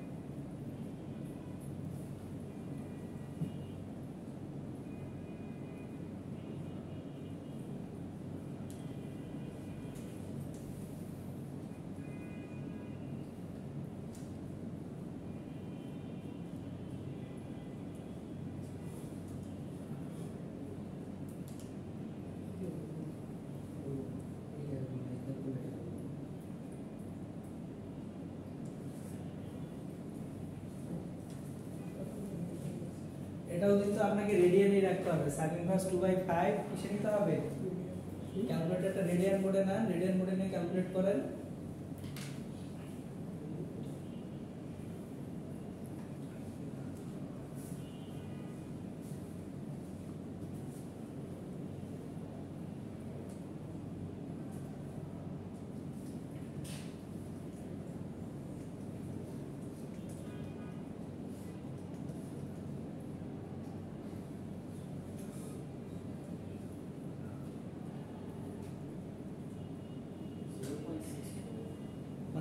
টিটা আসে 0.64 পুরোটা মিলিয়ে, ওকে ফাইন। তাহলে 0.64 সেকেন্ড পর আমরা অ্যাকচুয়ালি এই পি পয়েন্টটা গ্রাউন্ড থেকে 80 মিটার হাইট অথবা ইকুইলিব্রিয়াম থেকে 10 মিটার হাইটে যাবে। বুঝতে পারছি কিনা পুরো প্রবলেমটা? ক্লিয়ার কি স্যার? সো অ্যাকচুয়ালি দেখেন এই যে আমি কেন ওয়াইন্ড টারবাইন দিয়ে আপনাদেরকে প্রবলেমটা করালাম তার কারণটা একটু বুঝিয়ে বলি। যে ধরুন একটা ওয়াইন্ড টারবাইন অ্যাকচুয়ালি কি করে, সে যখন রোটেট করে ওই রোটেশন থেকে যে কাইনেটিক এনার্জিটা এটাকে ইলেকট্রিক্যাল এনার্জিতে কনভার্ট করে। এখন আপনাকে যদি কোনো এরকম একটা প্রোগ্রাম লিখতে দেওয়া হয় যে আমার এই টার্বাইনটার এই পয়েন্টগুলো যে এই জায়গায় থাকলে তুমি কোনো একটা অ্যাপ্লিকেশন রান করবা, ওখান থেকে সরে গেলে অ্যাপ্লিকেশনটা অফ হয়ে যাবে। তাহলে আপনাকে সিনক্রোনাইজ করতে হবে ওই পার্টিকুলার পয়েন্টের সঙ্গে। এখন আপনি যদি টাইমটাই না জানেন যে কোন টাইমে সে ওইখানে যাবে বা সেটার মেকানিজম যদি না জানেন, আপনি তার প্রোগ্রাম লিখতে পারবেন না। কথা কি বোঝা যাচ্ছে? সো এই হচ্ছে মোটামুটি হচ্ছে আমাদের স্টার্টিংটা, মানে আমরা আজকে এই পর্যন্তই রাখবো। আমি আপনাদেরকে শুরুতেই বলছি যে প্রথম দিকের ক্লাসগুলো আমি খুব বেশি প্রেসার দিব না। আমি প্রথম দিকের ক্লাসগুলোয় চেষ্টা করবো আপনাদেরকে পড়ালেখার মধ্যে মানে হচ্ছে ইন করাতে। অনেকদিন যেহেতু পড়ালেখা থেকে একটু ডিটাচড আছেন, আবার পড়ালেখাটা শুরু করেন।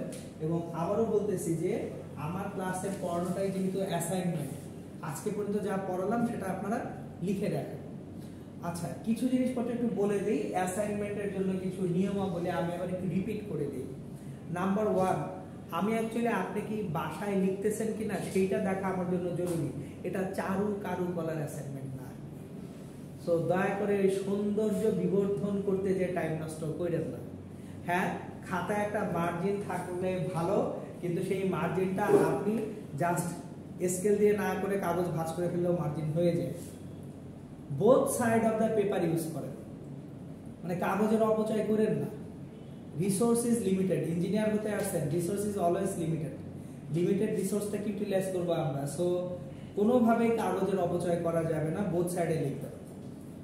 আমার জন্য আলাদাভাবে কাভার পেজ রাখার দরকার নেই যে অ্যাসাইনমেন্টে চমৎকার করে একটা কাভার পেজ রাখবো, লাভ কি? উল্টা বাস্তা আবার ফাঁকা। তো আপনি যে কাগজে লিখতে শুরু করতেছেন, উপরের কিছুটা অংশে একটা বক্স করে নাম ধাম লিখলেই তো হয়ে যায়। Am I clear? সো আর একটা কাভার পেজ মানে আসলে আমার কাছে মনে হয় আরো 2টো পৃষ্ঠা নষ্ট করা দরকারটা কি ভাই? কি কাগজ ইউজ করবেন? যে কাগজ হাতের কাছে আসে। সো আপনাকে এটা না বদার্ড হতে হবে না A4 নাকি মানে হচ্ছে এই সাইজ সেই সাইজ। আমার উদ্দেশ্য কি আগে একটু বোঝার চেষ্টা করেন। আমার পার্টিকুলার অবজেক্টিভ হচ্ছে আপনাকে পড়ানো। তো এটাকে A4 এ পড়াই আর হচ্ছে নিউজ প্রিন্টে পড়াই, ডাজ ইট ম্যাটার? ম্যাটার তো করে না। সো আপনি আপনার যে কাগজটায় লেখেন, কেউ যদি হচ্ছে ওই যে অনেকে আছে প্যাডের কাগজে লিখে, লেখেন না, সমস্যা কি আছে? সো প্যাডের কাগজ লিখলে প্যাডটা ছিঁড়া স্টাফ করে জমা দিয়ে দিবেন। আমি ক্লিয়ার? বাসায় নিউজ প্রিন্টে লিখেন, নো প্রবলেম। মানে এগুলো লজ্জাও পাবেন না, কেমন? মানে কিছু কিছু জায়গায় আমরা বাঙালির আমাদের এত বড় বড় সমস্যা, আমরা হচ্ছে সব ইগোইস্টিক। আরে ভাই, আল্লাহ আমাকে যে হালতে রাখছেন সেটা নিয়ে শুকরিয়া আদায় করতে হবে। এটা না লজ্জা পাওয়ার কি আছে? মানে আপনি কি আপনার ফ্যামিলি চুজ করে দুনিয়া আসছেন? আমি কি আবার ফ্যামিলি চুজ করে দুনিয়া আসছি? আসি নাই তো। তো আল্লাহ আমাকে যেখানে পাঠিয়েছেন সেটা আমার জন্য টেস্ট। সো আমার যদি ফ্যামিলির সামর্থ্য ওই রকম থাকে যে ঠিক আছে আমার নিউজ প্রিন্টে লিখতে হবে, লিখবো, এটা তো লজ্জা পাওয়া যাবে না। আপনি এটা নিয়ে লজ্জা পাচ্ছেন মানে আপনি আপনার বাবা মাকে ছোট করতেছেন। আপনার বাবা মা আপনাকে যেটুকু প্রোভাইড করতে পারতেছেন সেটাই আকাশ সমান। Always be very respectful to that. এটা নিয়ে যদি লজ্জা পান এবং যদি দেখেন কেউ আপনাকে এটা নিয়ে ছোট করে কথা বলার চেষ্টা করতেছে, তার জন্য মন ভরে দোয়া করবেন, কারণ সে আসলে টিচিং কি সেটা পাই নাই জীবনে। এই জন্য তার জন্য দোয়া। যারা শিক্ষা পায় নাই আমরা তাদের ব্যাপারে খারাপ মন্তব্য করবো না, আমরা দোয়া করবো যে আল্লাহকে হেদায়েত দাও, এ বোঝে নাই না দা। সো কাগজ নিয়ে আমার মাথা ব্যথা নাই, মার্জিন টানা নিয়ে আমার মাথা ব্যথা নাই। আমি চাচ্ছি আপনি পড়েন, আপনার টাইমটা পজিটিভলি ইউটিলাইজ করেন। যে টাইমে আপনি সৌন্দর্য বর্ধন করবেন ওই টাইমটা আপনি আরেকটা এক্সট্রা ম্যাথ করতে পারবেন। আমি কি কথা বুঝাইতে পারছি? আর রিসোর্স অপটিমাইজেশন এটা হচ্ছে একটা ইঞ্জিনিয়ারের দায়িত্ব।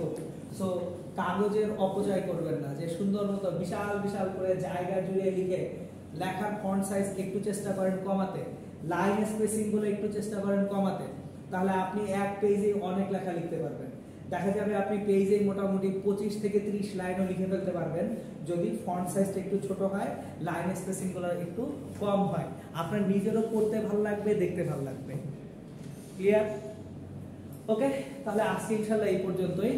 দেখা হবে আবার নেক্সট ক্লাস ইনশাআল্লাহ।